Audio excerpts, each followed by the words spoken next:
दिन नमूदार होता है, रात चली जाती है, दोनों का इस्तिमा नहीं होता। निज़ामे कायनात बनाए, शमशो कमर को पैदा फरमाया, चांद के अंदर चांदनी रखी, चांद के सितारों के अंदर जगमगाहट रखा। गोया कि कायनात में मुख्तलिफ अशिया को वजूद बख्शा।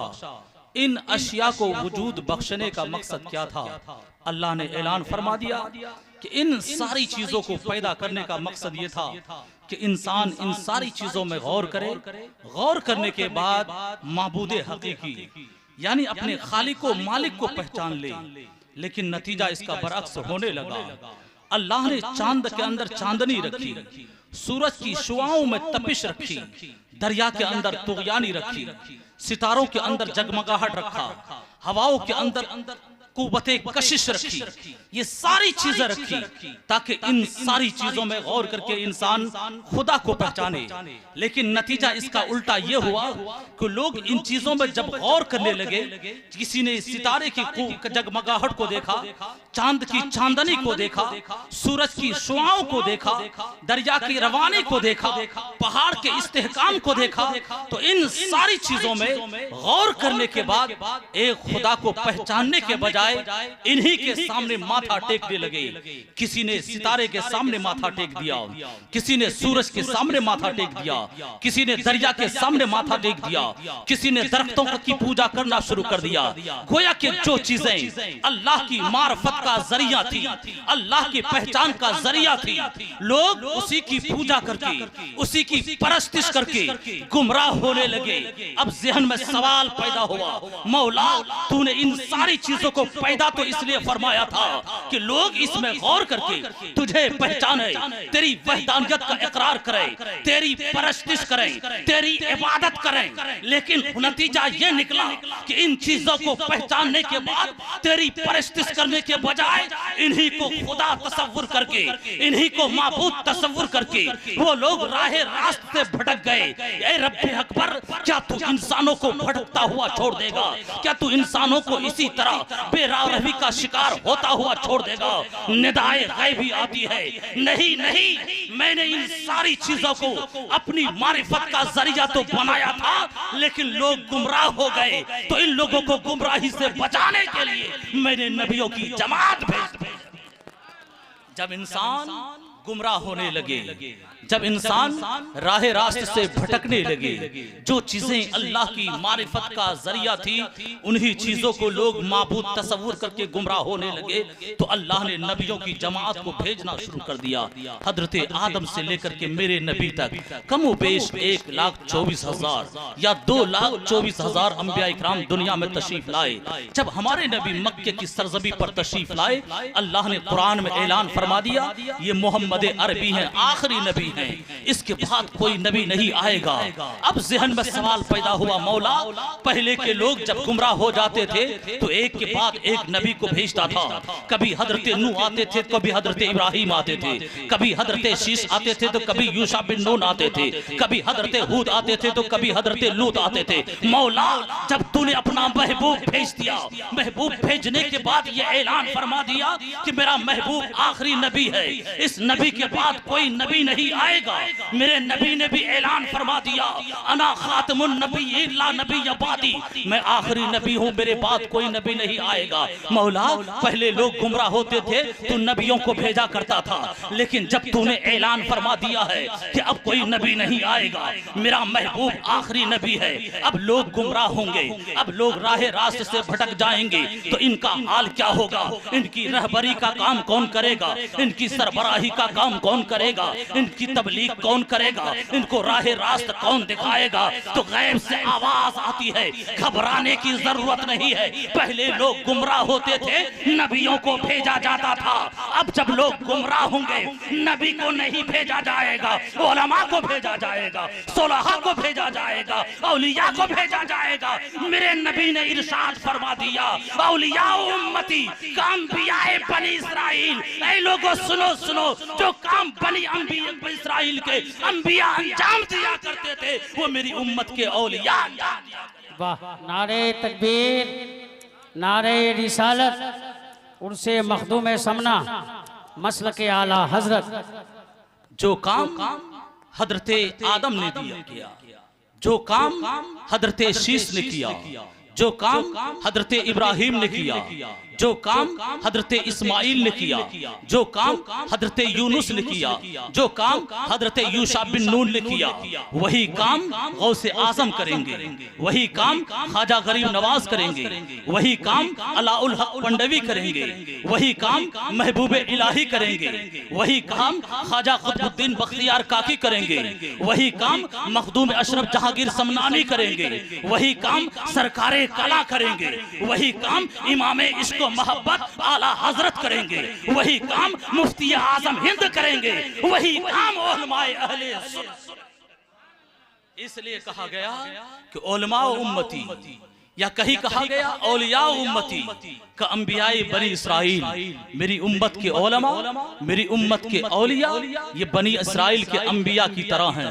अब जरा आप गौर कीजिए, इन्हीं वलियों में एक वली जिनकी जात मोहताज तारुफ नहीं, जिन्हें हम और आप तारिकुस सल्तनत कहते हैं, जिन्हें हम और आप गौसुल आलम कहते हैं, जिन्हें हम और आप कुतुबे आजम कहते हैं, जिन्हें हम और आप महबूबे यज़दानी कहते हैं, जिनको दुनिया मखदूम अशरफ जहांगीर समनानी के नाम से जानती है, उन्हीं औलिया किराम में आपकी एक जात निराली है।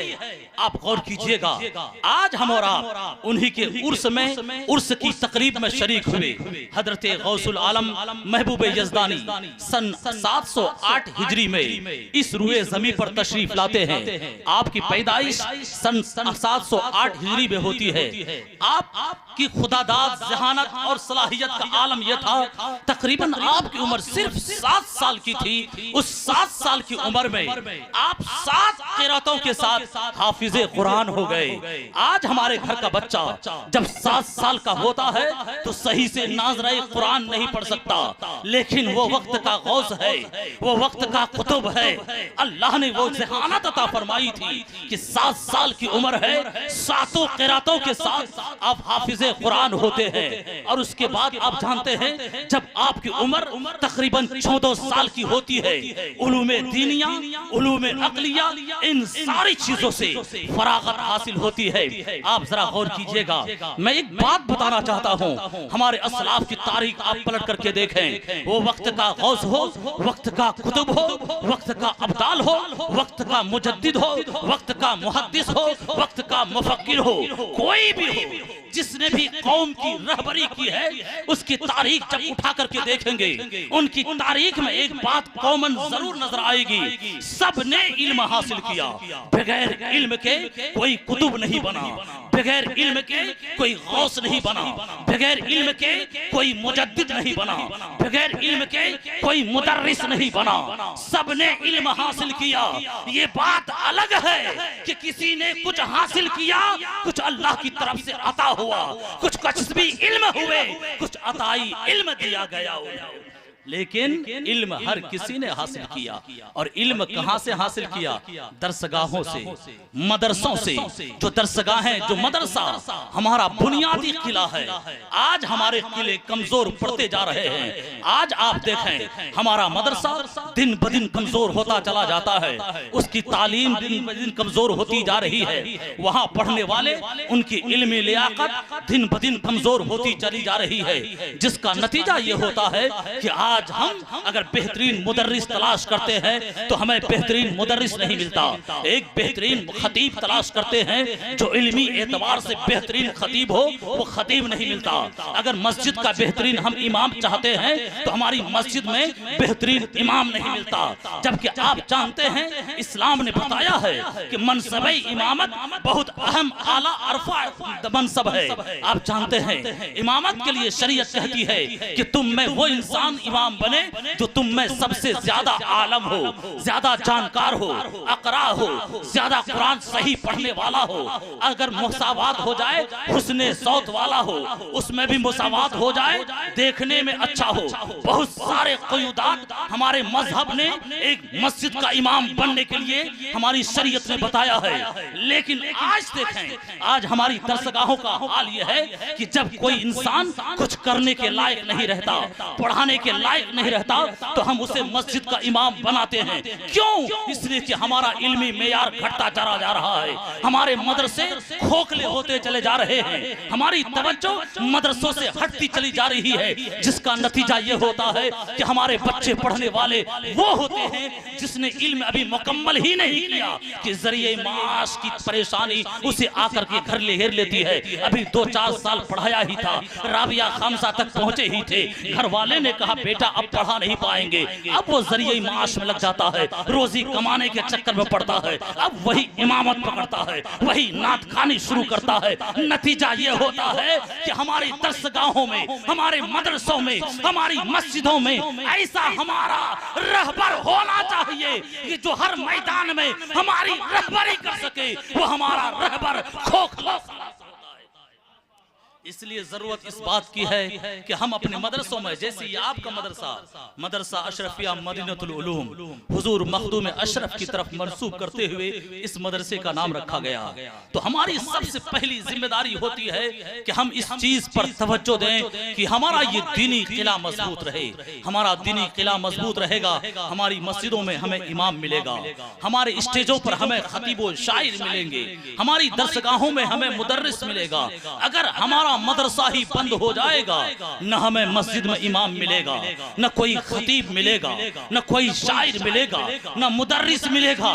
नतीजा ये होगा इस्लामी रूह मरती चली जाएगी और इस्लाम हमारे सीने से निकलता चला जाएगा। अल्लाह। बात आई तो मैं आपको एक बात बता दूं, आपने स्पेन की तारीख पढ़ी होगी जिसको उंदुलुस कहा जाता है, उसकी तारीख पढ़ी होगी। एक जमाना था कि उंदुलुस के अंदर इस्लाम का परचम लहराता था, हर तरफ से अजान की सदाएं बुलंद होती थी, नमाज के औकात होते थे, मस्जिद के मीनारों से अल्लाहु अकबर की सदाएं सुनाई देती थी। आज वही स्पेन जाकर के देखें, उसी उंदुलुस को जाकर के देखें, वहां कहीं से अजान देने वाला नजर नहीं आता है। मस्जिदें वीरान हो चुकी है, मस्जिदों को लोगों ने अस्तबल बना डाला है, अब कहीं मुसलमान नजर नहीं आता। आखिर वहां के मुसलमान चले कहां गए? वहां जो मस्जिद से अजान की सदाएं बुलंद होती थी, वो अजान की सदाएं बुलंद होना बंद क्यों हो गया? वहां से अजान की आवाजें उठती क्यों नहीं है?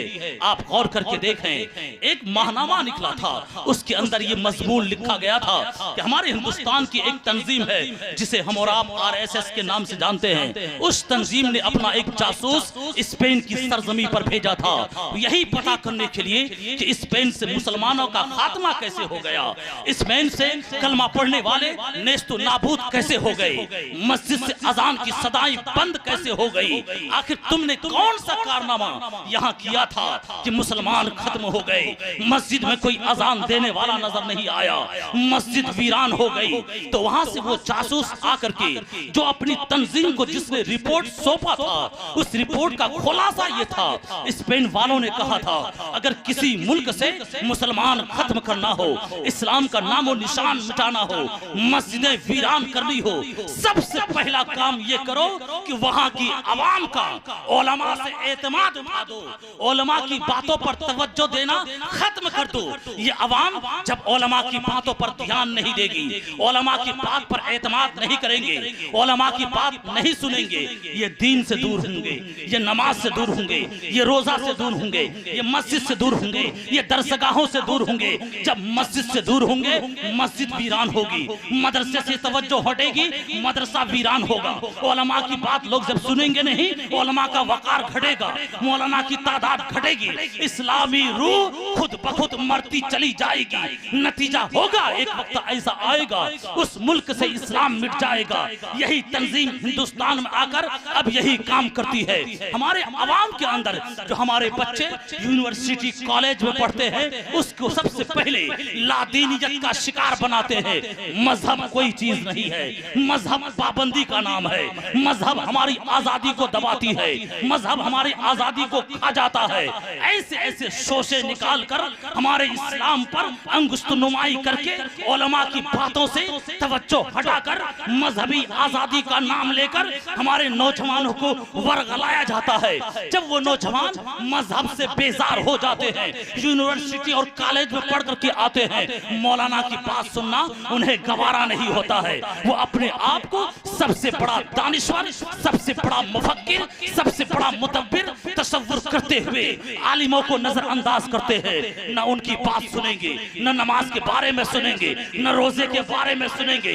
नतीजा ये होगा वो मस्जिद से भी दूर, नमाज से भी दूर, रोजा से भी दूर, आहिस्ता आहिस्ता ऐसे मजहब से दूर होते चले जाते हैं। नाम तो अब्दुल रहमान रहता है, नाम तो अब्दुल रहीम होता है, लेकिन काम उसका श्री राम जैसा होता है, काम उसका जैसा ऐसा होता है जैसा कि गैरों का हुआ करता है। इस्लामी रूह मिटती चली जाती है। नारे तकबीर, नारे रिसालत, माशाअल्लाह, बहुत अच्छा खिताब। हमारे असलाफ की तारीख यही रही है कि उन लोगों ने लोगों की रुश्त व हिदायत का काम किया। उन लोगों की तारीख तो ऐसी थी, उनका किरदार, उनके मामूलात को देखकर गैर इस्लाम कबूल किया करते थे, गैर कलमा पढ़ा करते थे। आज तारीख सल्तनत मखदूमे समना के उर्स में हम और आप बैठे हैं। आज दुनिया की दौलत के चक्कर में हम मजहब को पसे पुश डाल देते हैं, लेकिन वो मखदूमे समना जिनको विरासत में सल्तनत मिली थी, 10 साल तक तख्ते सल्तनत पर आप बैठे भी, आपने अदलो इंसाफ कायम भी किया, लेकिन जब इस्लाम की तबलीग की बारी आई, मुल्की सियाहत की बारी आई, अलग अलग ममालिक का सैर करके दीन इस्लाम की तरबियत व इशाअत की बारी आई, तो उस सल्तनत को, जिस दुनिया की दौलत को, जिसके चक्कर में पड़कर हम अपने मजहब को पसे पुश डाल देते हैं, उस सल्तनत को ठोकर मार दी। अपने छोटे भाई हजरत आरफ को सल्तनत उनके हवाले किया।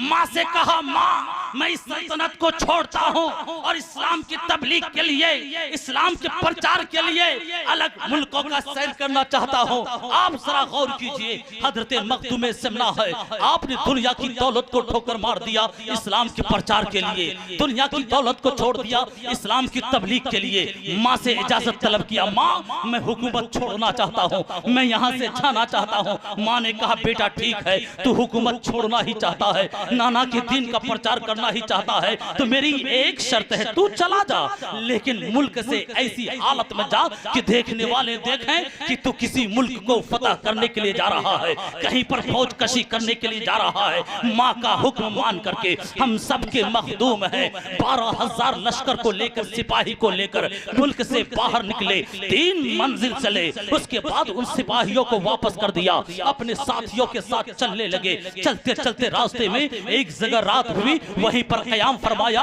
रात को तमाम साथी सो गए, उन साथियों को सोता हुआ छोड़कर तने तन्हा आप रवाना हो गए। चलते चलते अभी मौजूदा पाकिस्तान की सरजमीन मुल्तान में पहुंचे। वहां शेख जहां या जहां गश्त के बारगाह में रह करके कुछ फ्यूज़ों बरकत हासिल किया। वहां से दिल्ली की सरजमीन पर पहुंचे, वहां से फिर बंगाल की तरफ अपने मुर्शिद की तलाश में निकले। चलते चलते रास्ते में जब हमारे बिहार की सरजमीन पर पहुंचे, ये उनका पहुंचना उस वक्त था जबकि कुतुबे बिहार हजरत शेख शरफुद्दीन यहिया मनीरी रहमतुल्लाह अलैह का विसाल हो चुका था। उन्होंने अपने मुरीदों को वसीयत कर दी, ए मेरे मुरीदों, मेरा जनाजा वो इंसान पढ़ाएगा जो सही में सैयद होगा, मेरा जनाजा वो इंसान पढ़ाएगा जो सातों क़िरातों के साथ हाफिज़े कुरान होगा, मेरा जनाजा वो पढ़ाएगा जो तारिकुस सल्तनत होगा। जनाजा रखा है, लोग इंतजार में है, ऐसा कौन इंसान है जो सैयद भी हो, सातों क़िरातों के साथ हाफिज़े कुरान भी हो, तारिकुस सल्तनत भी हो, लोग इंतजार में है। इतने में दूर से धूल उड़ती नजर आती है, गर्दो गुबार उड़ता नजर आता है, लोगों को पता चलता है कोई काफिला आ रहा है। जब काफिला आया तो उसमें हजरत मखदूमे समना है, तारिकुस सल्तनत भी है, सातों क़िरातों के साथ हाफिज़े कुरान भी है, सैयदुन नसब भी है, आप हैं मखदूमे। कहते हैं कि बिहारी शेख शरफुद्दीन यहिया मनीरी का नमाज जनाजा पढ़ाते हैं, फिर फिर तजहीज़ो तकफीन होती है। लिखने वालों ने लिखा है हजरत शेख सरफुद्दीन यहया मनीरी रहमतुल्लाह अलैह को जब दफन कर दिया गया, अचानक उनकी कब्र से उनका हाथ बाहर निकलता है। लोगों में हंगामा हो गया, कब्र से हाथ बाहर आ गया है। लोग दौड़ते दौड़ते मखदूम पाक के पास गए। हजरत गजब हो गया, क्या हुआ? हम सब ने मखदूम पाक को शेख सरफुद्दीन यहया मनीरी को मिट्टी दे दी है। हमने कफन को दफन देने के बाद नमाज जनाजा पढ़ने के बाद तजहीज़ो तकफीन कर दिया है, लेकिन कब्र से हाथ बाहर आ गया है। इतने में मखदूम पाक मुराकबा करते हैं और आपको मुराकबे में पता चलता है कि हजरत शेख सरफुद्दीन यहया मनीरी रहमतुल्लाह अलैह को रिजाले गैब से एक टोपी मिली थी, जो उन्होंने वसीयत की थी कि जब मेरा इंतकाल हो जाए उस टोपी को मेरी कब्र में रख देना। तुम लोगों ने वो टोपी उनकी कब्र में नहीं रखा है, जाओ फलां जगह वो टोपी रखी है, वो टोपी उठा करके उनके हाथ में दे देना, हाथ अंदर चला जाएगा। खुलफा मुरीदों ने जाकर के वो टोपी जैसे ही हजरत के हाथ में दिया, हाथ अंदर चला गया। ऐ लोगों सुनो, यही से मखदूम पाक का वो मकाम पता चलता है कि हजरत मखदूम सरफुद्दीन यहया मनीरी ने पहले ही अपने कश्फ से जान लिया था कि आने वाला मेरे इंतकाल के वक्त कोई और नहीं होगा, वो मखदूम सिमनानी होगा। इसलिए आपने कैद लगा दी, सैयद भी होना चाहिए, सातों क़िरात के साथ हाफिज़े कुरान भी होना चाहिए और तारिकुस सल्तनत। नारे तकबीर, नारे रिसालत, जज़ाकल्लाह माशाअल्लाह। वाह। उसके बाद आप जो है अपने मुर्शिद के पास आप बंगाल की सरजमी पर पहुंचते हैं। आज हमारी हालत देखिए, हम मुर्शिद की तलाश में रहते हैं। हमें कोई पीर मिल जाए, कोई हमारी रहबरी करने वाला मिल जाए, लेकिन ऐसा मुरीद जिनका इंतजार खुद उनका मुर्शिद करता है। हजरत मखदूम की जात का अंदाजा इसी से लगाइए कि उनका इंतजार उनके मुर्शिद कर रहे हैं। 2-3 दिन पहले ही से अपने मुरीदीन से कहते हैं कि मुझे बुए यार आ रही है, मुझे मेरे दोस्त की खुशबू आ रही है। जब आप पंडवा शरीफ के करीब पहुंचे, अचानक आपकी आंख खुलती है और कहते हैं बुए यार में आया, मुझे मेरे यार की खुशबू आ रही है। बहुत अच्छे माशाअल्लाह। वक्त बहुत हो गया है, गुंजाइश नहीं है, लेकिन सिर्फ एक बात सुनिए, बात मैं खत्म करता हूँ। हुजूर मखदूम पाक की करामत है, उलमाए किराम से आप सुनते हैं, लेकिन सिर्फ एक बात बताऊं, उनका मकाम क्या है। अगर एक वसीले से अगर आप देखेंगे तो हुजूर मखदूम सिमनानी ताबई भी हैं, उन्होंने एक सहाबी रसूल से मुलाकात भी की है। आप जरा सोचिए, सहाबी रसूल के बाद, यानी कि यूं कह लीजिए, अगर नबियों के बाद किसी का मर्तबा सबसे बुलंद है वो सहाबा का, सहाबा के बाद ताबईन का, तो हमारे मखदूम को जहां और फजीलतें हासिल है, उन्हें ताबई होने की फजीलत भी हासिल माशाअल्लाह। आप जानते हैं वो कैसे? बस 5 मिनट में बात सुनिए, बात खत्म करता हूँ। हजरत शेख बाबा रतन हिंदी, जिनको अबू रजा भी कहा जाता है, बहुत से लोगों ने इनके सहाबियत पर कलाम भी किया है, लेकिन अल्लामा हजर इस्क़लानी अलैहि रहमत व रिदवान और खुद मखदूम पाक ने उन्हें सहाबा में जिक्र किया है, शुमार किया है। ये बाबा रतन हिंदी जिस वक्त हमारे नबी का बचपना था, उस वक्त वो अपने बाप के साथ हिंदुस्तान से मुल्क अरब तिजारत की गर्ज से वो गए। बाबा रतन हिंदी जब ये लोग तिजारत की गर्ज से अरब की सरजमी पर पहुंचा, उस वक्त अरब के अंदर इत्तेफाक से बारिश बहुत हो रही थी, सैलाब आया हुआ था। मेरे नबी का बचपना था, आप बकरियां चरा रहे थे, बाज़ रिवायतों में आया है कि आप ऊंट चरा रहे थे। उस वक्त जब पानी जब बहने लगा, मेरे नबी छोटे थे, अभी आपके सिगरे सिनी का आलम था, तो आप सोच रहे थे कि कैसे पानी कम हो और मैं अपनी बकरियों के पास जाऊं। इतने में ये बाबा रतन हिंदी वहां जब पहुंचे तो उन्होंने देखा कि एक प्यारा सा साहबजादा खड़ा है जो अपनी बकरियों के पास जाना चाहता है। आपने न देखा कि वो अनजान है, अजनबी है, कौन है। बाबा रतन हिंदी ने उस बच्चे को कांधे पर बैठाया, उनकी बकरी के साथ पहुंचा दिया। पहुंचाना था, मेरे नबी मुड़ मुड़ कर कहते हैं बारकल्लाहु फी उमरिका, बारकल्लाहु फी उमरिका, बारकल्लाहु फी उमरिका, अल्लाह तुम्हारी उम्र में बरकत दे। इस तरह मेरे नबी ने उनके लिए दुआई बरकत फरमाई। उसके बाद वो इंसान अपना सामान फरोख्त किया, घर आ गया, बरसों हिंदुस्तान में रहा।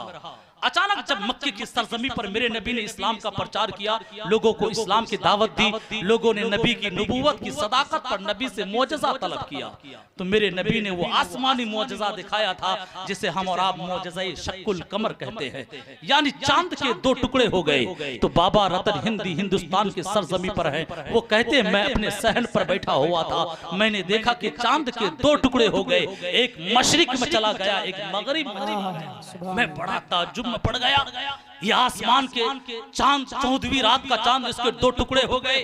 फिर थोड़ी देर के बाद दोनों मिल गया। मैं तजस्सुस में था। कुछ दिनों के बाद अरब से एक काफिला आया, उनके सामने जब ये तज़किरा हुआ, उन काफिला वालों ने कहा हमारे मक्के में हाशमी खानदान से एक बच्चा है, वो अपने आप को नबी कहता है, दावे नबूवत की सदाकत में उसने ये मौजज़ा दिखाया है। जब उस काफिले वालों से बाबा रतन हिंदी ने ये बात सुनी, उनके अंदर शौक पैदा हुआ, चलो उस नौजवान से मिलकर देखते हैं जिसने चांद के दो टुकड़े कर दिए। उसने सफर की तैयारी की। चलते चलते जब वो मक्का पहुंचा तो वहां मेरे नबी हैं, अपने सहाबा के झुरमुट में बैठे हैं, कच्चे खजूर रखे हैं जो नबी तनावुल फरमा रहे हैं, साथी भी तनावुल फरमा रहे हैं। इतने में बाबा रतन हिंदी वहां पहुंचते हैं। मेरे नबी ने कहा आप करीब आ जाइए। वो अजनबी इंसान जाने से हिचकिचा रहा था। मेरे नबी ने कहा करीब आइए, खजूर तनावुल फरमाइए। नबी के इसरार पर बाबा रतन हिंदी करीब हुए। वो नबी को पहचान नहीं पाए, लेकिन नबी की निगाहे नबूवत ने पहचान लिया, यही वो इंसान है जिसने बचपन में मुझे कांधे पर बिठाकर पानी पार कराया था। करीब आ जाइए, खजूर तनावुल फरमाइए। वो इंसान करीब होता है, नबी है, कुछ खजूर उठा उठा कर देते हैं, कुछ वो खाता है। उसके बाद मेरे नबी कहते हैं क्या आपने मुझे पहचाना नहीं? उस इंसान ने कहा नहीं नहीं, मैंने आपको पहचाना नहीं। मेरे नबी फरमाते हैं मैं वही बच्चा हूँ, वही साहबजादा हूँ जो उस पानी के वक्त में अपनी बकरियों के पास खड़ा था। आपने कांधे पर बैठा करके उसको अपनी बकरियों के पास पहुंचाया था और उसने आपके लिए दुआ की थी, बारकल्लाहु फी उमरिका, बारकल्लाहु फी उमरिका। नबी का ये फरमाना था। बाबा रतन हिंदी कहते हैं मुझे कलमा पढ़ा करके मुसलमान कर लीजिए। वहीं मेरे नबी ने कलमा पढ़ाया, मुसलमान किया, और जब रुखसत होने लगे फिर आपने उनकी उम्र में बरकत की दुआएं थी तो उनकी उम्र इतनी लंबी हो गई। उलमा फरमाते हैं, बाज लोगों ने लिखा है 600 साल से ज्यादा लंबी उम्र उनकी थी। बाज लोगों ने बताया है कि 800 साल की लंबी उम्र बाबा रतन हिंदी ने पाई। और उसके बाद हुआ ये, जब नबी की बारगाह से बहुत सारे तबरुकात मिले, वो लेकर के जब वो हिंदुस्तान आया, बूढ़े इतने हो गए, इतने नहीं। अब जाहिर सी बात है आजकल हमारे यहाँ 60-70 साल में आदमी इतने कमजोर हो जाते हैं, वहाँ 700-800 साल की लंबी उम्र है। ऐसा लगता है जिसमें मैं कुछ है ही नहीं। उनको रूई के बर्तन में या रूई के बिस्तर में रखा जाता था, रूई के थैले में। कोई अगर मुलाकात करने आता सिर्फ आंख खोल के देख लेते, चले जाते। बहुत सारे तबरुकात, वक्त के बड़े बड़े गौस कुतुब अब्दाल से मुलाकात हुई, लेकिन किसी को कुछ अता नहीं किया। आखिर में मेरे मखदूम अशरफ जहांगीर समनानी भी वहां जाते हैं। खादिम ने कहा हुजूर मखदूम अशरफ आए हैं। जैसे ही कहा आप कहते जल्दी उसे अंदर लेकर के आओ। अंदर ले जाया गया। उसके बाद एक संदूक था, कहा खोलो। जब संदूक खोला गया उसमें मेरे नबी के तकरीबन 114 तबर्रुकात थे। एक तबर्रुक हजरत मखदूम के साथ जो थे उनको दिया गया, बाकी कहा ये सब के सब मेरे मखदूम अशरफ को दे दो। वहीं से आपने खिलाफत व इजाजत। नारे तकबीर, नारे रिसालत। ये मेरे मखदूम का मकाम था।